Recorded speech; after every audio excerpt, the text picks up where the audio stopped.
Senador Berna, tiene el uso de la palabra. Las autoridades económicas del país que modifican los valores de la inflación, que niegan la recesión, que hablan de una leve caída del empleo, cuando en realidad en lo que va del año se han destruido más de 480.000 puestos de trabajo, han destruido las estadísticas públicas oficiales. Yo creo que proyectos como este hacen de que el presupuesto pierda su rol de instrumento económico y financiero para la gestión de las finanzas públicas, como consecuencia, entre otras cosas, de la utilización de supuestos macroeconómicos que, como decía el senador preopinante, luego difieren notablemente de lo que impone la realidad. Por ejemplo, la inflación para el año pasado estaba calculada en el 9,9%, para este año, perdón, el presupuesto que aprobaron el año pasado. Está corregida al 21,3% en el presupuesto 2015, pero prevé que la inflación del año corrige la inflación del 2014 al 21,3%, pero prevé que la inflación del 2015 va a ser del 14%. Lo mismo pasa con el dólar. El dólar promedio para el año 2014 era de 6,33 en el presupuesto que aprobaron, en el 2015 era de 6,94 y en el 2016 era de 7,39. Ahora el dólar dicen que el año que viene va a tener un precio promedio de 9,45, lo cual implica el intento, supongo yo, de usar como medida para parar la inflación el frenar el valor del dólar, pero va a estar por encima de eso. Yo creo que la dinámica económica vuelve improbable el escenario optimista como el que imagina el Gobierno Nacional, en particular frente a la continuidad de las restricciones del acceso al crédito, que es uno de los supuestos con los que está hecho el presupuesto. El déficit financiero que el presupuesto establece reconoce que en el 2014 es de 166.000 millones. Yo les recuerdo que cuando lo votaron había un superávit de 869. Y dice que el resultado del déficit del 2015 va a ser de 49.500 millones. Esto es como consecuencia de que está fundado en un crecimiento de recursos del 28% y una suba de los gastos del 14%. Si esto fuera cierto, sería un ajuste. Yo creo que no es cierto por dos motivos. Primero, como dijo el senador, por Catamarca, porque creo que subestiman los ingresos para poder hacer un DNU parecido al de este año, de 190.000 millones de pesos, que es el 23% de lo que se había presupuestado. Y creo que subestiman los gastos, porque es imposible pasar del 48%, que es el ritmo al que vienen creciendo los gastos, a un crecimiento del 14%. Hay algunos analistas que hablan de que la suba del gasto en realidad va a ser del 38% y que los recursos van a subir el 34%. Con lo cual, el cierre del presupuesto, en vez de ser 49.000 millones negativos para el 2015, le da 183.000. Yo no creo que sea de 183.000, pero tampoco me van a hacer creer que es de 49.000. Cuando uno mira el financiamiento, la senadora de Tucumán dijo que el respirador era en el déficit fiscal, era en el Banco Central como prestamista de primera instancia y el ANSES. Estaba previsto en el presupuesto del 2014 que la asistencia de estas fuentes del Tesoro fuera 84.000 millones. En el proyecto de presupuesto indica que es de 117.000 millones. Para el 2015 se espera que aporten 147.000 millones, pero el CIPEC en su cálculo dice que en realidad el aporte va a tener que ser de 270.000 millones. Entre 147.000 y 270.000, yo creo que 270.000 no va a ser, pero 147 Tampoco. Conclusiones. El presupuesto fue presentado en tiempo y en forma, fue presentado el 15 de septiembre, fue explicado por los funcionarios. Tiene una gran habilidad para presentar el presupuesto, pero como dijo el senador por Catamarca, yo lo conozco a Pessoa de cuando defendía el presupuesto de la provincia de Buenos Aires. Después vino y defendía los presupuestos de la década perdida y ahora defiende los presupuestos de la década ganada. Así que no es que ha cambiado la década, el que se ha ido adaptando es Pessoa. Creo que se ha reducido a un documento legal que carece de información relevante para la toma de decisiones. Yo creo que la facultad recurrente de modificar todos estos números que se han aprobado cuando se ha modificado la ley de administración financiera, cuando se ha modificado la ley permanente de presupuesto, lo distorsionan totalmente. Yo esperaba, por ejemplo, que hubiese una modificación a la ley permanente de presupuesto, al artículo 12. ¿Qué dice el artículo 12? Dice, el artículo 11 de la actual ley complementaria de presupuesto dice que los créditos que se asignan en las respectivas leyes de presupuesto de la jurisdicción 90, servicio de la deuda pública, no podrán disminuirse para incrementar créditos. Eso está bien, porque si uno disminuye las partidas de servicio de la deuda pública para pagar otro gasto, significa que vamos a caer en default, que no le vamos a pagar el que le debemos. ¿Pero qué excluyeron cuando hicieron esa modificación? Excluyeron las obligaciones a cargo del Tesoro.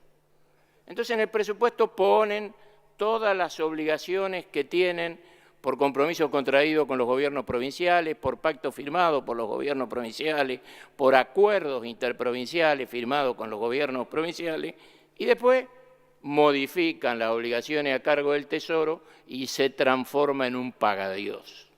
Ejemplo de eso es la deuda que tienen con las provincias como Córdoba, por la deuda previsional, como La Pampa, por la deuda previsional.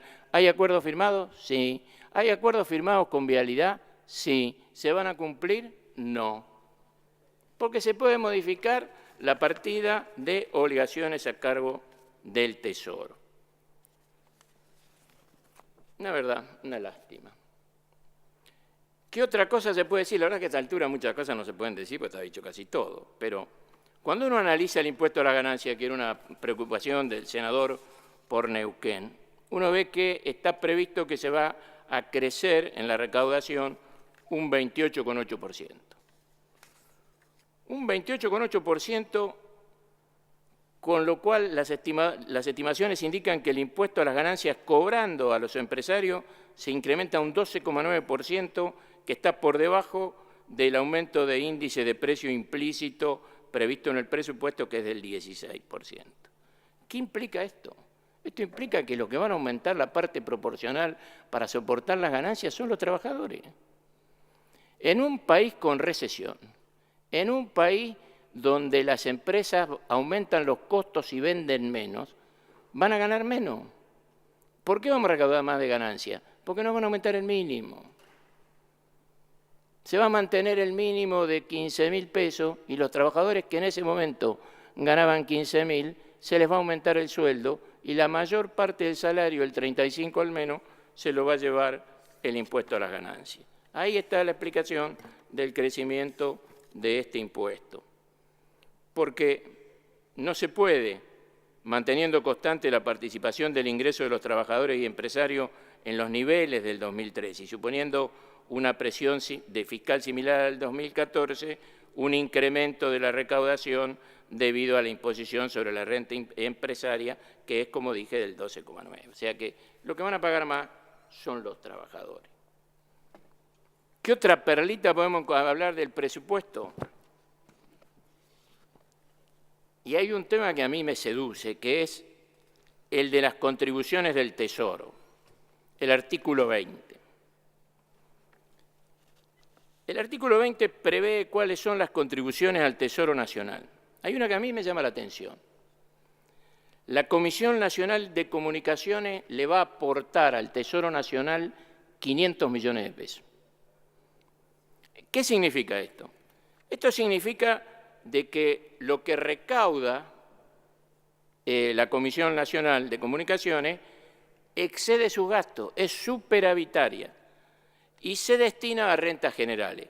Por este artículo mandan 500 millones, pero cuando uno mira las aplicaciones financieras, en realidad a la Comisión Nacional de Comunicaciones le detraen 1.303 millones de pesos. Yo lo que digo es, si es superavitaria, esto se transforma en un impuesto. ¿Por qué no hacen coparticipable el excedente?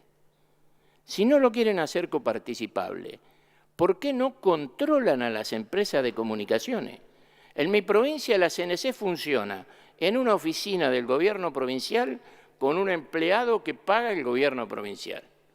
Y le cedemos 500 millones a la renta general y le cedemos 1.360 millones en contribuciones figurativas. Ahora, los celulares no andan, los teléfonos fallan. Yo lo que pregunto es, ¿quién puede hablar bien en la capital federal? ¿Quién puede hablar bien en mi provincia? Hay rincones de mi provincia en los cuales no se puede hablar porque son zonas oscuras.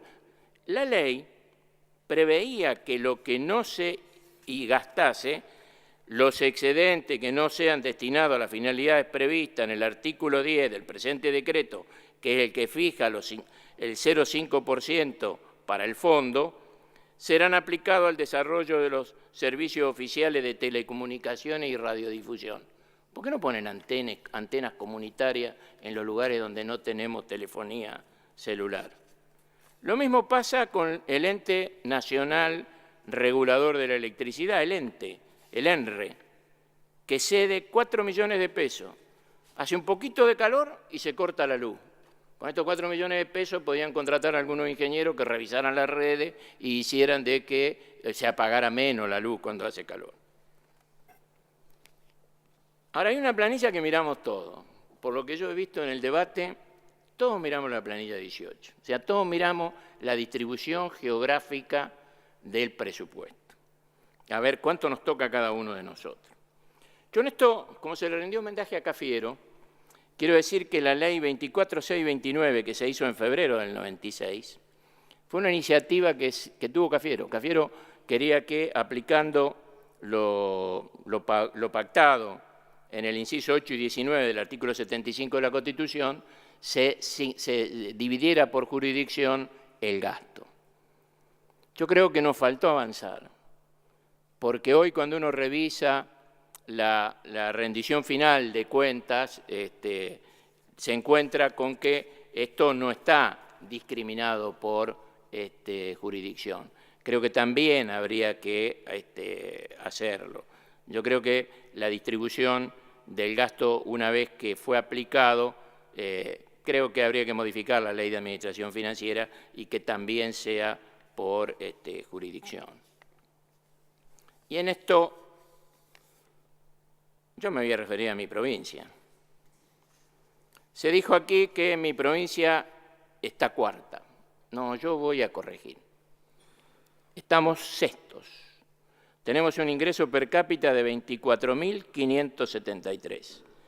Primero está la Ciudad Autónoma de Buenos Aires, segundo está Santa Cruz, tercero está Río Negro, cuarto está Tierra del Fuego, quinto está La Rioja y sexto está La Pampa. O sea, no es cierto que estamos cuartos, estamos sextos. Pero tenemos una mala noticia para los pampeanos. El año pasado estábamos quinto. O sea, que ¿se acuerdan ustedes de un presidente que decía, estamos mal, pero vamos bien? No, nosotros estamos bien porque estamos sexto, pero vamos mal porque estábamos quinto. O sea, que estamos al revés. Y si hacemos un análisis del presupuesto sin el ANSES, estamos décimos. Y el año pasado estábamos octavos.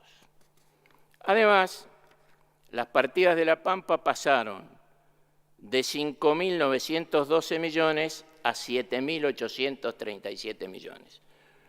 Un 32,5% de aumento. ¿Eso es una buena noticia para los pampeanos? No. Lo que hay que decir a los pampeanos es que con una inflación del 40 van a comprar menos cosas de las que compraban el año pasado. O sea que tienen una caída real de 7 puntos de La Plata. Y lo mismo le pasa a la Universidad de La Pampa. Tiene un aumento del 31% en la partida, con una inflación del 40%, tiene una caída real del 9% de la plata. Y uno de los temas que preocupa cuando uno mira esto, es decir, en los países como Estados Unidos, cuando hay una crisis, bajan la tasa de interés y aumenta la emisión para que haya una inyección en la economía. En países como el nuestro, si hay una crisis, es al revés, se aumenta la tasa de interés para que en todo el mundo no se vaya al dólar, como pasó en febrero, se aumenta la tasa de interés y se paraliza, hay recesión. En mi provincia, como no hacemos política monetaria, no imprimimos los billetes, lo que hacemos es política anticíclica. Y con el riesgo que tenemos hoy es que la plata que juntamos en los años que pudimos ahorrar, corremos el riesgo de perderla porque la nación no nos paga las deudas que tiene con La Pampa. Es decir, corremos el riesgo de que la inversión de los fondos que hemos ido haciendo para constituir lo que es un fondo anticíclico, se lo coma la deuda de la nación. Ahora, ¿quieren algunos artículos interesantes? El 56.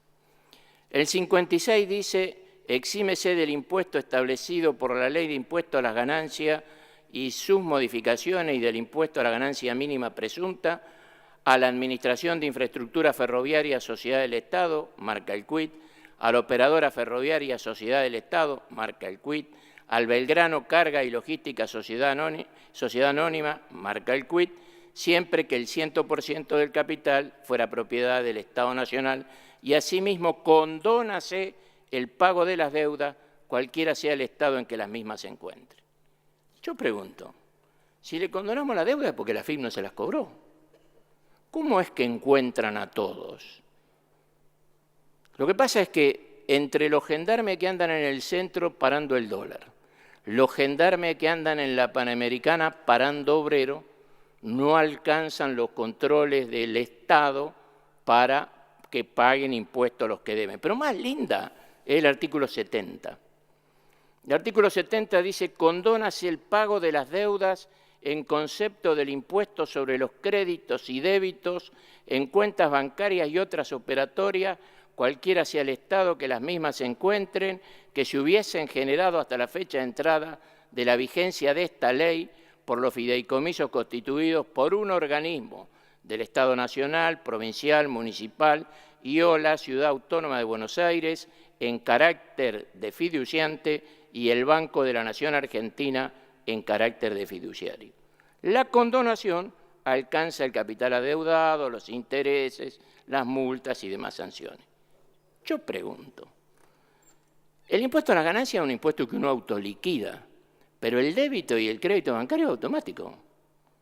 Esto no es un bill de indemnidad para los funcionarios del Banco Nación que no le cobraron, porque no es que no pagan, se paga automáticamente el impuesto al cheque. Y lo que le estamos condonando son impuestos que en parte son nuestros. Una parte se coparticipa, el de ganancia, el de la ganancia mínima presunta, se coparticipan, lo estamos condonando. O sea que estamos salvando a los funcionarios que no cumplieron su función y encima estamos perdiendo plata. Mal negocio para las provincias. Y después, bueno, creo que es fácil adivinar que no voy a votar a favor. Pero hay un artículo que quiero marcar claramente que voy a votar negativamente. Y es el siguiente. El artículo 64 dice, autorízase a iniciar el proceso de contratación de las obras de infraestructura hidroeléctrica, cita Chigüidos, y después dice Portezuelo del Viento. Y a continuación, cita 2 o 3 horas más, asimismo, autorízase al jefe de gabinete de ministros a realizar las modificaciones presupuestarias necesarias a efectos de comprometer la ejecución de los mencionados proyectos, así como propiciar su inclusión en los ejercicios siguientes hasta su finalización. Portezuelo del Viento es una represa hecha sobre el río Colorado. Esa obra no ha avanzado en la aprobación del COIRCO, que es el Comité Interjurisdiccional del Río Colorado, porque no tiene aprobado el impacto ambiental y fundamentalmente porque Mendoza no ha aceptado, porque se hace en Mendoza, que el manejo de la presa lo haga COIRCO. Sobre el río Colorado ya hay una presa, Casa de Piedra. ¿Quién la maneja? COIRCO. Está hecha sobre Río Negro y La Pampa, pero la maneja COIRCO porque tiene en cuenta no solamente las necesidades de agua de las provincias que están aguas arriba de la presa, como puede ser Neuquén, que saca agua en Rincón de los Sauces, o La Pampa, que toma agua en 25 de Mayo, o Río Negro, que toma agua en Catriel. Sino también tiene en cuenta los riegos de Corfo en la provincia de Buenos Aires, y en función de eso son las sueltas, o los riegos que tiene Río Colorado en la provincia de Río Negro, o los riegos que tiene La Pampa en la Adela. Pero Mendoza no quiere ceder el manejo de la presa. Entonces, lo que yo creo que este artículo nos condena a los pampeanos, que ya nos robaron el atuel, que nos están secando el salado, a que nos manejen el Colorado. Lo que a mí me llama la atención es que haya habido legisladores nacionales que van a las movilizaciones populares en defensa del río Atuel, se reúnan con la Asamblea Permanente de los Ríos, se golpeen el pecho en defensa del agua de la Pampa y acá le están entregando a Mendoza el manejo de la presa y la autorización para iniciar la construcción que COIRCO todavía no dio. Votar este artículo no es defender a la Pampa. Votar este artículo es perjudicar a la Pampa. Pero yo quiero hablar de mi provincia y analizar la nota que oportunamente nos enviara el ministro de Economía acerca de algunos conceptos que deberían figurar en el proyecto de presupuesto 2015. Es decir, lo que el ministro nos pedía que los legisladores pampeanos viéramos si estaba en el presupuesto.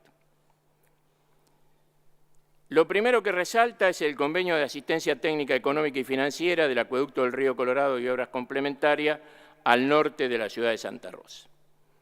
En realidad, se trata del cumplimiento de la Ley 24805, del decreto 419-03, un decreto nacional, que se firmó en base a un acuerdo el 12 de agosto del 2008 y que fue ratificado por la ley provincial. Lo que el ministro pide o nos informa es que para este convenio, para este año, se prevé la ejecución de una partida de 750 millones de pesos de gasto. O sea, se prevé que la provincia va a gastar en la construcción del acueducto en este año, en el año 2015, 750 millones. Nosotros hemos revisado las partidas. En realidad, en el contrato, quien debería hacer la obra es el ENOSA. En el ENOSA aparece una partida de 220 millones de pesos, pero aparece como transferencia, lo cual significa que la obra la debería hacer la provincia y en realidad los acueductos que aparecen en el ENOSA aparecen como bienes de uso, porque quien los ejecuta es la gerencia técnica operativa del ENOSA. Por ejemplo, el de Comodoro Rivadavia, de 209 millones, está como bien de uso en la planilla 18 de Chubut. O la organización y ampliación del sistema de agua potable de San Salvador de Jujuy, para los pobres jujeñitos, como dice Gerardo, está a cargo de la gerencia técnico-operativa y tiene 44 millones como bien de uso. Lo mismo pasa para la construcción del sistema de agua potable de Río Gallego, que tiene 370 millones. En La Pampa no, en La Pampa aparece una partida de transferencia de 220 millones. Se supone que parte o gran parte de esto es para el acueducto porque también dentro del ENOSA están las obras destinadas a las transferencias para las provincias y los municipios en el programa Plan Más Cerca, Más Municipio, Mejor País y Más Patria. O sea que no está discriminado cuánto va para el plan más cerca, cuánto va a estar para el acueducto, pero ahí hay una cifra que podía ser. Ahora está lejos de los 750 millones de pesos que plantea el ministro que se van a ejecutar. Con respecto a las viviendas, el ministro nos indica que en el acta firmada el 12 de agosto del 2008, a La Pampa le aprobaron 6.000 viviendas, que para este año, según un convenio que tiene firmado con Nación, van a ejecutar 1.000 de techo digno, que son 429 millones, que se han solicitado aportes y documentación para 1.100 viviendas más, 470 millones tiene la provincia previsto gastar en esto. Yo, cuando busqué en la partida, en esto solamente hay asignado 270 millones. O sea que lo que se dijo aquí que se van a construir 2.000 viviendas no es cierto, por lo menos no se van a construir 2.000 viviendas con plata de la Nación. Lo mismo pasa con el ministro, nos dice que tiene un remanente de un programa de 500 viviendas que hay en construcción, que le van a mandar 25 millones de pesos. La partida que aparece como remanente son 6.300.000. Y reclama además, no me reclama a mí, le reclama a todos los legisladores, que debe tenerse en cuenta para el programa de mejoramiento habitacional PROMEVA 35 millones. Es decir, el ministro indica que para la ejecución del 2015 va a requerir 25 millones para terminar las 500 viviendas, 429 para el convenio que firmó por 1.000, 470 millones para las 1.100 que piensan hacer y 35 millones para el PROMEVA. En total, 959 millones de pesos. En el presupuesto, yo le tengo que decir al ministro que hay 276 millones, es decir, hay un déficit de 682 millones. Por supuesto que el ministro también plantea algunas obras viales que tiene convenio firmado con Nacional. Por el expediente 5.836, la provincia tiene firmado un convenio con Vialidad Nacional para pavimentar la Ruta Nacional 1 en el tramo que va de la Ruta Provincial 18 a la Ruta Nacional 35. Eso está hecho y pagado por la provincia, son 50.494.000 pesos. Hay otra obra, que es la remodelación de la Circunvalación Norte, que de Santa Rosa, que está hecho y pagado, son 9.773.000. Y hay una obra que está para licitar, que es el tramo de la 1 entre la 5 y la 24, es decir, entre los kilómetros 195 y 230, con acceso a Riglos, eso para que vean que no discriminamos a Marino, tal ingreso a su pueblo, y que tiene un presupuesto estimado de 130 millones. O sea, el ministro dice que de obras hechas nos deben 60 millones, que de compromisos asumidos hay 130 millones. En el presupuesto figuran 8,5 millones. Quiere decir que ahí faltan 180 millones de pesos. Pero lo más interesante es el ANSES. Yo del ANSES lo que quiero señalar es que cuando se decidió darle el 15% de la coparticipación al ANSES, las cajas de jubilación estaban quebradas. Por eso le dimos el 15% de la coparticipación. Hoy el ANSES tiene 128.000 millones de pesos de recursos tributarios, tiene 312.000 de contribuciones a la Seguridad Social y tiene un resultado antes de las contribuciones y erogaciones figurativas de 40.000 millones. Pero las contribuciones figurativas, es decir, los impuestos que pagamos las provincias, el 15%, son 100.000. Las erogaciones son 72.000, tiene un resultado neto de 68.000 millones de pesos. Entonces yo pregunto, si tiene 68.000 millones de pesos de resultado a favor, ¿por qué no nos paga las deudas a las provincias que no cedimos las cajas y firmamos convenio con el Gobierno Nacional?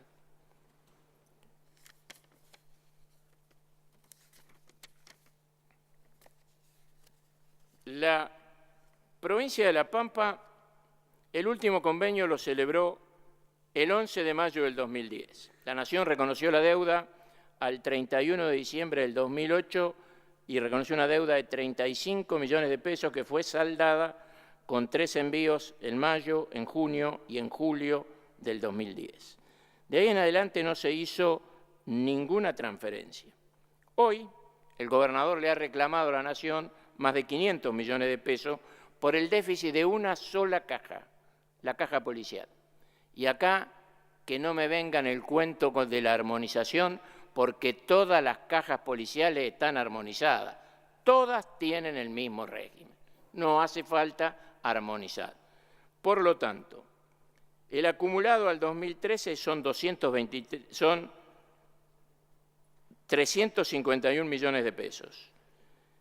En el 2014 la deuda aumenta 192 millones. Quiere decir que a final de año el gobernador ha reclamado 500 porque todavía no pagó octubre, todavía no pagó noviembre, todavía no pagó diciembre. Va a ser de 544 millones de pesos. Y el año que viene se prevé que vamos a tener un déficit policial de 255 millones. En total nos van a deber en el régimen policial 800 millones de pesos. Pero tenemos déficit en la caja civil y de docente. Ahí tenemos un acumulado al 2013 de 223 millones, un acumulado del 2014 de 214 millones, que esto no se lo deben a renta, porque esto lo paga la propia caja con un fondo de sustentabilidad que construyó la provincia. Quiere decir que, agregándole los 427 millones que está previsto de déficit para el 2015, nos van a deber 865 millones. Es decir, el ANSES nos va a deber a final del año 2015 1.666 millones de pesos a valor histórico. Hay que tener en cuenta que nosotros nos deben desde el 2010, Esto implica que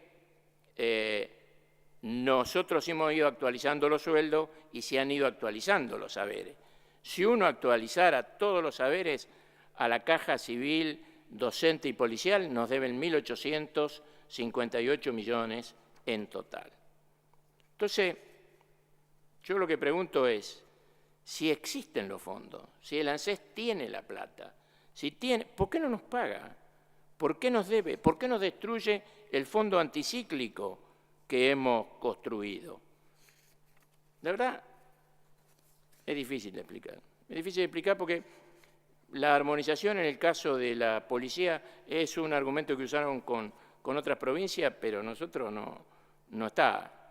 Y lo que nos pone en riesgo es que el fondo complementario del régimen civil y docente que está pagando lo que no paga el ANSES corre el riesgo de destruirse. Y con eso estamos pagando el 7%, porque en el convenio con los fondos de Nación se pagaría hasta el 75% y nosotros pagamos el 82%.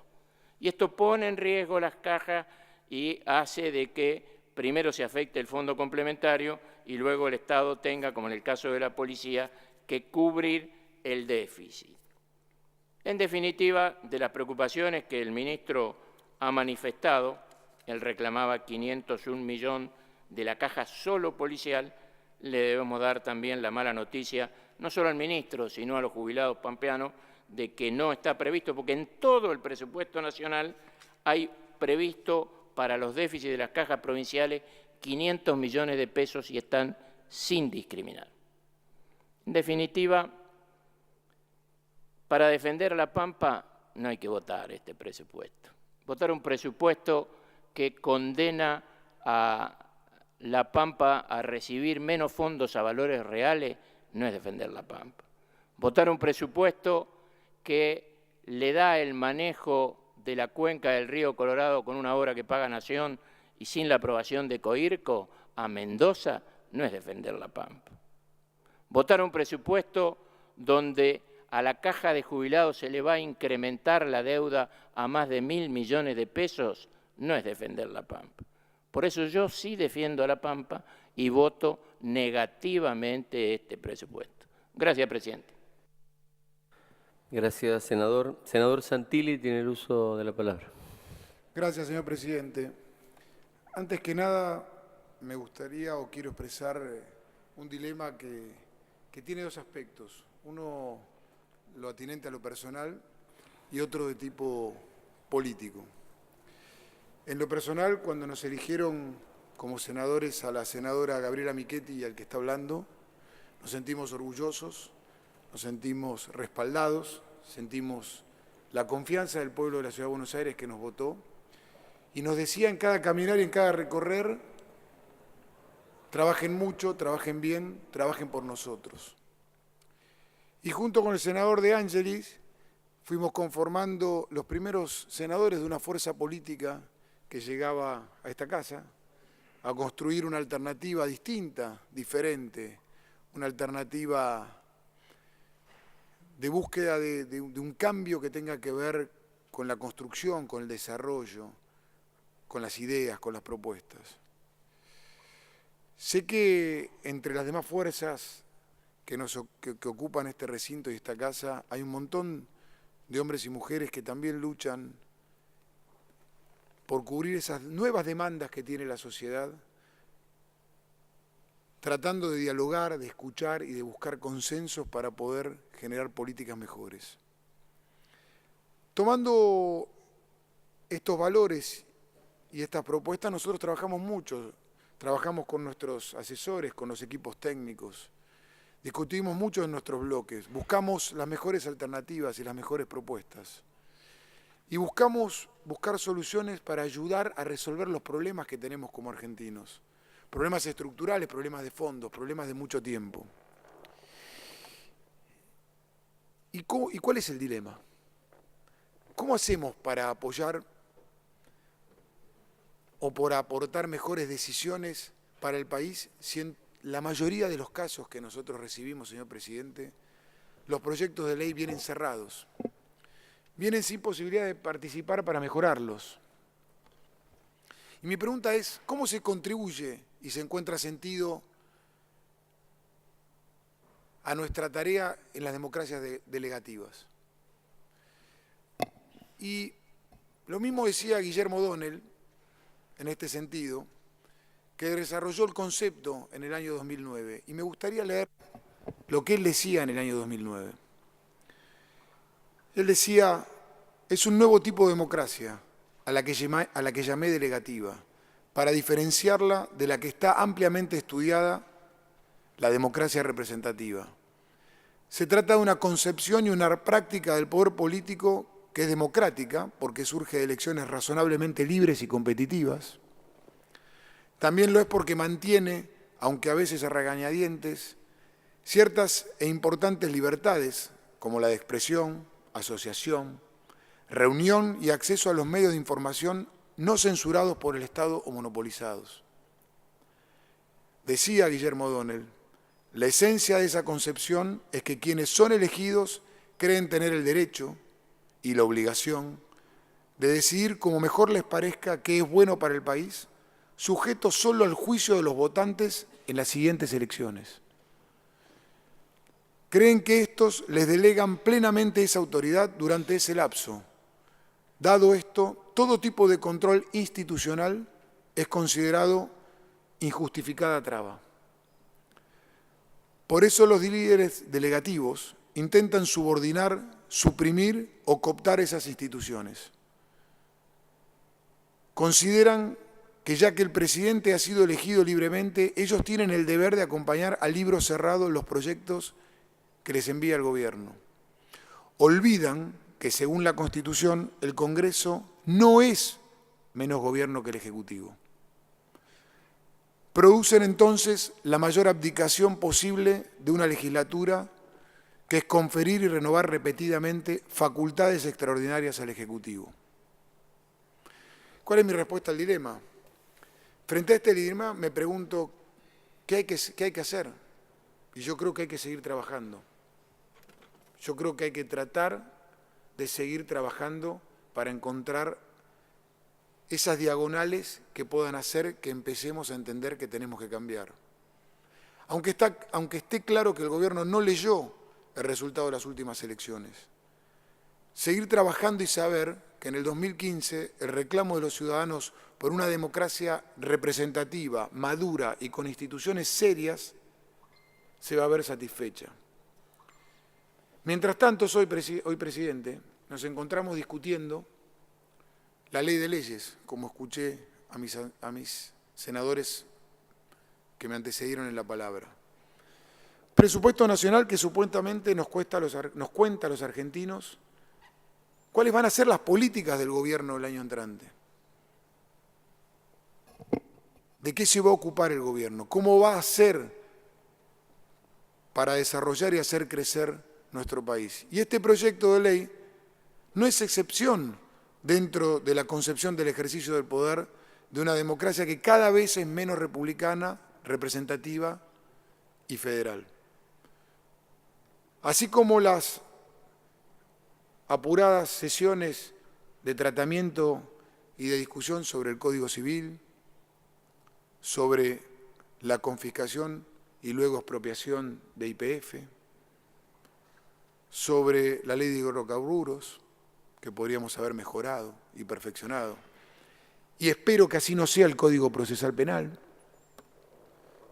Solo en el contexto de una democracia delegativa se pueden entender la magnitud de las modificaciones que estamos haciendo y que estamos asistiendo,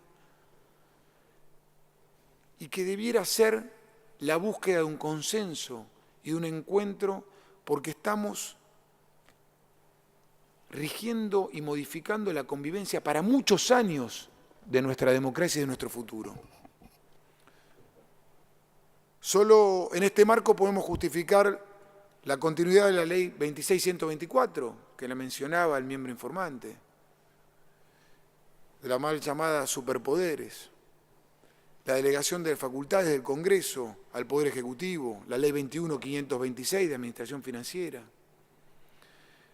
y las leyes derivadas de la emergencia económica desde el 2002, y la reiteración del artículo 5 de este proyecto de ley, donde le da facultades al jefe de gabinete de ministros, no solo a modificar partidas presupuestarias, sino a incrementar y a modificar el presupuesto. Al mismo tiempo, cuando uno empieza a mirar estas facultades, que será el jefe de gabinete, empieza a darse cuenta que lo que estamos aprobando o que las modificaciones implican un 20, un 30% todos los años.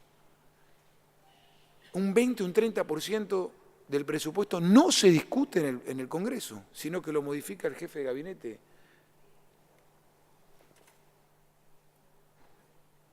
Estas modificaciones presupuestarias aumentaron su peso en la economía. Y fíjense estos análisis. En el 2004, el monto total de las modificaciones presupuestarias equivalían al 2.1% del PBI sobre un total del 8.9% del PBI.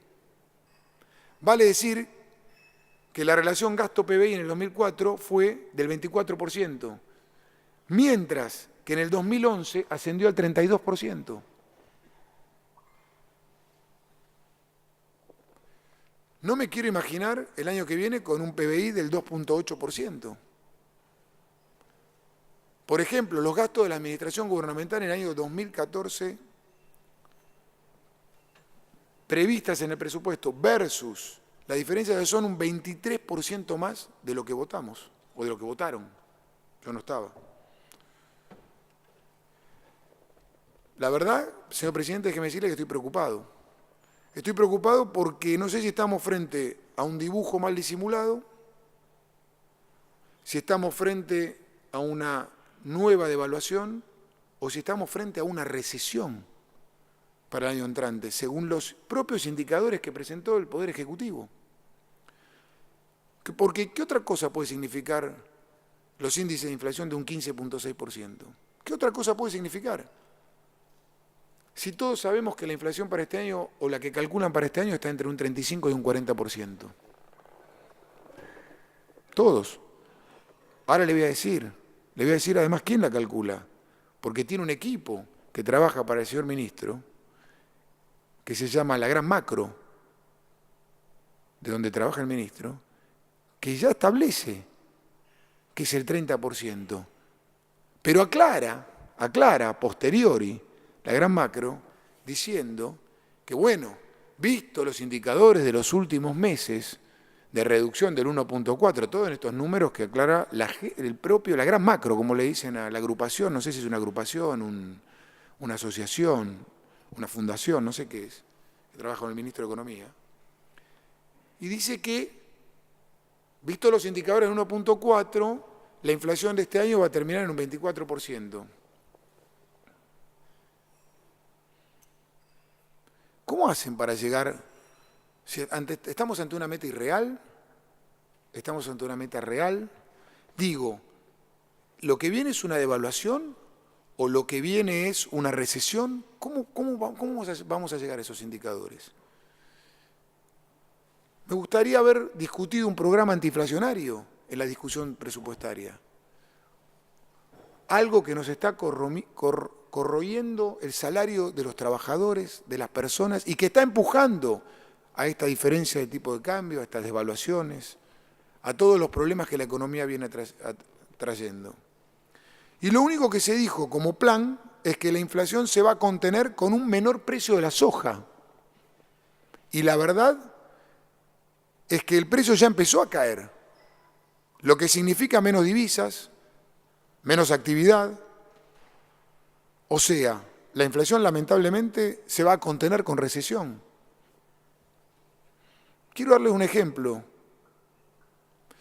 El 16 de abril de 2012, el gobierno nacional vio la luz. Y en un cambio de política y de posición ideológica, y bien lo expresó el miembro informante de la Cámara, decidió que YPF había que expropiarse. Todos tenemos, como dijo el miembro informante, derecho a cambiar de opinión, claro. Ahora, antes de esa fecha, el precio de las naftas, de la nafta super, era 4,83 pesos el litro. Antes de ese día. Cuando vieron la luz, ese 16 de abril del 2012, el precio de la nafta era 5,48. Un año después, el precio de la nafta super era 6,92. Hoy es 12,32. En lo que va del año llevan el 45%. Parece que apostar a la recesión no moderaría el alza de los precios. No funcionó, no funciona. Las jubilaciones aumentaron el 30,5%, lo decían otros miembros, otros senadores.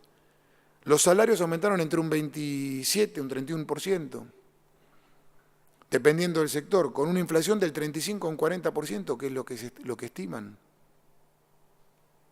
Estamos frente a un ajuste real, que lo pagan los jubilados y los asalariados. Ya lo decía hace un rato el senador Berna. La Asociación de Presupuesto argentino precisó en uno de sus informes que el gobierno viene licuando el gasto social, lo que le permite destinar una porción mayor de su presupuesto al pago de la deuda. Nosotros estamos hoy acá sentados discutiendo un presupuesto donde con una canasta de la alimentación que ya lleva en un promedio agosto 2013 a agosto 2014 una cifra interanual del 46%, 46,4 exactamente por ciento. A esto le agregamos el congelamiento del mínimo no imponible, de la cuarta categoría, tanto de ganancias como de bienes personales. Y entonces estamos creando una regresividad del sistema. Y hay algo que a mí me preocupa mucho más, que el gobierno nacional acaba de convalidar como ciertos, que son los indicadores o la metodología de indicadores de trabajo del Observatorio de Deuda Social de la UCA. Y ese Observatorio Social de la UCA dice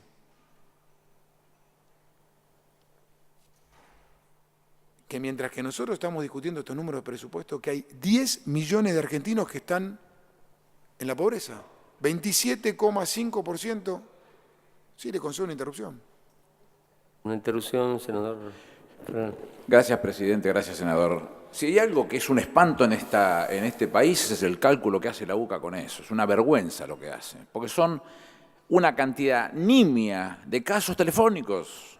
Con eso quieren determinar la pobreza, es una desproporción. Lo que hacen es agregar una situación convulsionada que el gobierno no va a aceptar nunca, ningún gobierno va a aceptar nunca, porque es una locura lo que está haciendo la UCA. Se lo hemos dicho 50 veces, lo he dicho como jefe de gabinete, lo ha dicho el actual jefe de gabinete y lo va a decir cuanto ser sepa algo de estadística, por la burrada que están haciendo con la forma de medirlo. Entonces, si nosotros vamos a tener que tomar ese tipo de cosas como para que nos llame la atención de que eso puede tener que ver con lo serio, la verdad que no lo tiene, senador, no lo tome mal, pero no tiene nada que ver con lo serio. Pero yo no validé la metodología, el propio gobierno validó la metodología. Entonces yo tomo los números de la UCA, que valida la metodología del propio gobierno, y si el propio gobierno lo valida, yo tomo esos números. Ahora, mi sensación, y le hablo a título personal, es que la pobreza está peor en nuestro país, no está mejor. Digo, yo recorro el país tanto como usted y conozco que usted es un hombre que camina la provincia de Buenos Aires y todo el país, y la pobreza estructural está más complicada después de muchos años de nuestro país. Yo lo siento de esa manera, por ahí sus números son distintos, pero yo siento eso cuando recorro mi país. Y esos propios números dicen que hay 5.5% de argentinos, de nuestros hermanos, que están en la indigencia. Y dice que hay 1.800.000 jóvenes en el conurbano, menores de 18 años bajo la línea de pobreza. Yo no sé si es real o no, pero el gobierno convalidó esa metodología y no me queda otra que leerla y no me queda otra que sentir que nos está pasando mucho cuando la propia presidenta dice que hay 1,5 millones de jóvenes que ni trabajan ni estudian. Entonces, a mí me preocupa eso y estos fríos números, horribles números, detrás de cada de estos números, más o menos póngale lo que usted quiera ponerle, hay argentinos que quieren salir de esta situación y que esperan de nosotros que podamos encontrar políticas comunes para poder sacarlos. No logramos reemplazar los planes sociales por trabajo genuino, y eso sí que es importante. No logramos reemplazar, no eliminar planes sociales, reemplazar planes sociales por trabajo genuino. Hay una generación que no ha visto trabajar a sus padres ni a sus abuelos, que a su vez ya son jóvenes padres. Hay una ruptura cultural del mundo del trabajo que va a llevar mucho tiempo recuperar. Y sigamos ahora con el crecimiento. Mientras el gobierno preveía un crecimiento del 6.2% para este año, al admitir el estancamiento o el retroceso, ya dijo que corrigió que va a ser el 0.5% del PBI. Y hacemos un cálculo para el año que viene del 2.8%. Me parece poco creíble. Con los datos de los primeros 7 meses del PBI debería haber un crecimiento en agosto, septiembre y el resto del año de 1% mensual para poder llegar. Seguramente la senadora Montero puede tener una mejor explicación o mejor... Pero estos son los números que tiene que haber para poder llegar a tener ese crecimiento del 0.5. Y otra vez estas cifras significan no empleo real, significan, Dios no lo permita, más desempleo o tal vez pérdidas de fuente de trabajo, suspensiones, sufrimiento para la gente. El presupuesto del año pasado presumía inflación baja, una devaluación contenida, superávit comercial, y eso no se está verificando, ni siquiera en las cifras oficiales. Hay recesión, hay devaluación, hay inflación alta y una gran diferencia del presupuesto con la realidad de las cifras. Ya estamos hablando de un déficit del primer semestre de 89.000 millones de pesos. Este proyecto prevé para el 2015 que las exportaciones crecerán menos que las importaciones, 4 y 6%, con un saldo, como yo lo escuché decir por usted, de 9.000 millones de dólares. Las restricciones a las importaciones que hubo este año, imagino que seguirán estando el año que viene, más la caída de los precios de los commodities que exportamos, no sé cómo vamos a lograr esa apreciación que estamos planteando en el presupuesto. Ni siquiera quiero saltear el tema de los impuestos, de los recursos, pero sí quiero detenerme un poquito en las provincias.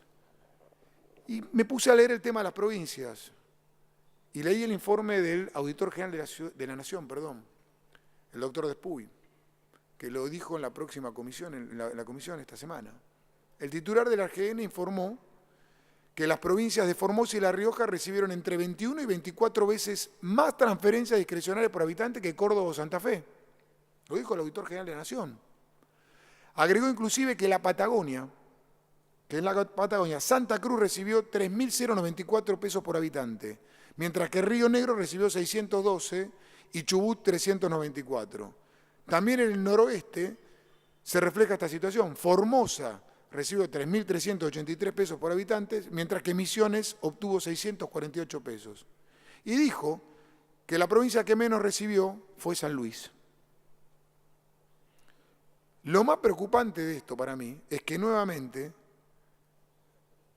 estas transferencias debieran ser,